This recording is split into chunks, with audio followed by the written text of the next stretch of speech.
నమస్కారం. ఈరోజు మనం ఒక ఆసక్తికరమైన విషయం చర్చిద్దాం. అమెరికా తన తయారీ రంగాన్ని మళ్లీ బలోపేతం చేయాలని చూస్తోంది కదా. అవును. అయితే దానికి నైపుణ్యం గల కార్మికులు కావాలి. ఆ కొరత పెద్ద సమస్యగా ఉంది. నిజమే. దీన్ని పరిష్కరించడానికే ఇటీవల ఒక ప్రభుత్వ ఉత్తర్వు వచ్చింది. అంటే భవిష్యత్తులో మంచి జీతాలు వచ్చే ఆ, నైపుణ్య వృత్తి ఉద్యోగాల కోసం అమెరికన్లను ఎలా సిద్ధం చేయాలి అనే దానిపై. అవును. ఆ ఉత్తర్వు గురించే మనం మాట్లాడుకోబోతున్నాం. మన దగ్గర ఆ ఉత్తర్వు వివరాలున్నాయి. దీన్ని కొంచెం లోతుగా పరిశీలిద్దాం. తప్పకుండా. ఈ ఉత్తర్వు ప్రధానంగా అంటే ఫెడరల్ ప్రభుత్వ ఆధ్వర్యంలో నడిచే వృత్తి నైపుణ్య శిక్షణా కార్యక్రమాలున్నాయి కదా. వర్క్ ఫోర్స్ డెవలప్మెంట్ ప్రోగ్రామ్స్ అంటారు. అవును. వాటిని సమన్వయం చేసి ఇంకా మెరుగుపరచడంపై దృష్టి పెడుతుంది. ఓ.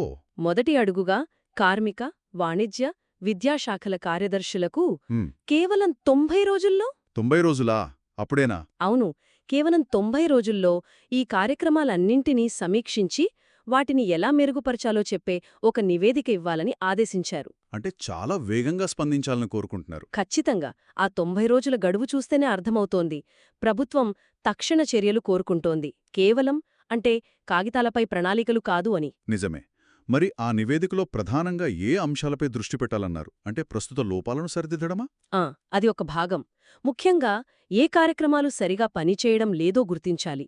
సరే. వాటిని సంస్కరించడం లేదా అవసరమైతే పూర్తిగా తీసేయడం. ఇంకా పరిశ్రమలకు, ముఖ్యంగా కొత్తగా వస్తున్న రంగాలకు ఎలాంటి నైపుణ్యాలు అవసరమో తెలుసుకోవాలి. భవిష్యత్ అవసరాలన్నమాట. అవును. దానికి తగ్గట్టుగా శిక్షణ ఇవ్వాలి.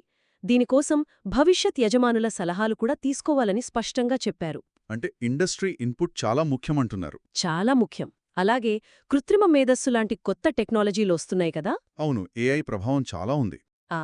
మారుతున్న అవసరాలకు అనుగుణంగా ఇప్పుడున్న కార్మికుల నైపుణ్యాలను పెంచడం అంటే అప్స్కిల్లింగ్ అది కూడా చాలా ముఖ్యమని చెప్పారు. అంటే కొత్తవాళ్లకే కాదు, ఇప్పటికే పనిలో ఉన్న వాళ్ల స్కిల్స్ కూడా అప్డేట్ చేయాలన్నమాట.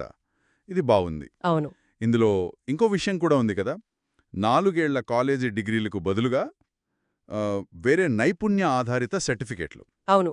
అది చాలా కీలకమైన పాయింట్. అంటే సాంప్రదాయ డిగ్రీ లేకపోయినా సరే నిర్దిష్ట ఉద్యోగాలకు అవసరమైన నైపుణ్యాలు ఉన్నాయని నిరూపించే సర్టిఫికేట్లు లేదా ఇతర ఆధారాలు అంటే ఆల్టర్నేటివ్ క్రెడెన్షియల్స్ అంటారు కదా. అవును. వాటిని గుర్తించి ప్రోత్సహించాలని ఈ ఉత్తర్వు చెబుతోంది. యజమానులకేం కావాలో, శిక్షణా కార్యక్రమాలేం అందిస్తున్నాయో ఆ రెండిటి మధ్య గ్యాప్ తగ్గించే ప్రయత్నమిది. ఇది నిజంగా ఆలోచించాల్సిన విషయమే. అంటే విద్యా పట్ల దృక్పథం మారుతుందేమో. ఇక అప్రెంటిస్షిప్ల గురించి కూడా ప్రత్యేకంగా చెప్పారు కదా. అవును. దానిమీద కూడా చాలా ఫోకస్ ఉంది. ఏకంగా 10 లక్షల కొత్త అప్రెంటిస్లను చేర్చాలనే లక్ష్యమట. అది సాధ్యమేనా? అది నిజంగా చాలా పెద్ద లక్ష్యమే, చాలా ప్రతిష్టాత్మకమైనది. అవును. ఈ రిజిస్టర్డ్ అప్రెంటిస్షిప్లు అంటే పరిశ్రమ ప్రమాణాలకు అనుగుణంగా ఉంటాయి.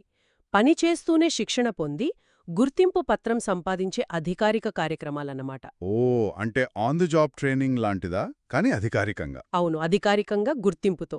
ఈ పద్ధతిని కొత్త పరిశ్రమలకు, ముఖ్యంగా టెక్నాలజీ లాంటి వేగంగా పెరుగుతున్న రంగాలకు విస్తరించాలి.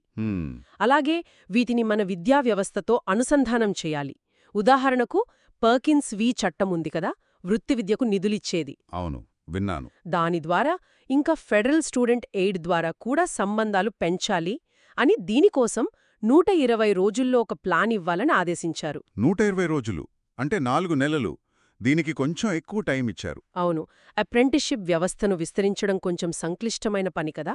అంటే పనిచేస్తూ నేర్చుకోవడం అనే దానికి ఇంకా ఎక్కువ ప్రాధాన్యత వస్తుందన్నమాట. అవును. దాంతోపాటు పారదర్శకతకు కూడా అంతే ప్రాధాన్యత ఇచ్చారు. పారదర్శకత అంటే దేని గురించి? అంటే ఈ ప్రభుత్వ నిధులతో నడిచే శిక్షణా కార్యక్రమాలున్నాయి కదా. ఉన్నాయి. అవి అందించే సర్టిఫికెట్ల వల్ల ప్రజలకు నిజంగా ఉద్యోగాలు వస్తున్నాయా, వాళ్ల సంపాదన పెరుగుతోందా అనే విషయాలు, అంటే పనితీరు ఫలితాలు. ఓకే, ఫలితాలు. వాటిని స్పష్టంగా అందరికీ తెలిసేలా బహిరంగంగా ఉంచాలని ఆదేశించారు. అంటే పెడుతున్న డబ్బుకు సరైన రిటర్న్ వస్తుందా లేదా అని చూడాలనే ప్రయత్నం. అర్థమైంది. అంటే జవాబుదారీతనం పెంచడం. ఖచ్చితంగా. మొత్తం మీద చూస్తే ఈ ఉత్తర్వు చాలా పెద్ద మార్పులనే ప్రతిపాదిస్తోంది. అమెరికాలోని వృత్తి నైపుణ్య శిక్షణా వ్యవస్థను ఆధునీకరించి మరింత ప్రాక్టికల్గా, ఎఫెక్టివ్గా మార్చడానికి గట్టి ప్రయత్నం జరుగుతున్నట్టుంది. అవును. బహుశా భవిష్యత్తులో చదువు అంటే కేవలం డిగ్రీలే కాదు, నిర్దిష్టమైన నైపుణ్యాలు కూడా అంతే ముఖ్యమనే భావన ఇంకా బలపడుతుందేమో. నిజమే. అమెరికా మళ్లీ తయారీ రంగంలో ముందుకు వెళ్ళాలి, ప్రపంచంతో పోటీ పడాలి అంటే ఇది అవసరమని వాళ్ళు భావిస్తున్నారు. అందుకే యజమానుల అవసరాలకు, ప్రాక్టికల్ స్కిల్స్కు ఇంత ప్రాధాన్యత ఇస్తున్నారు. అవును, దానిమీదే ఎక్కువ ఫోకస్ ఉంది. సరే, ఈ చర్చను ముగించే ముందు ఒక ప్రశ్న ఆలోచింపజేస్తోంది.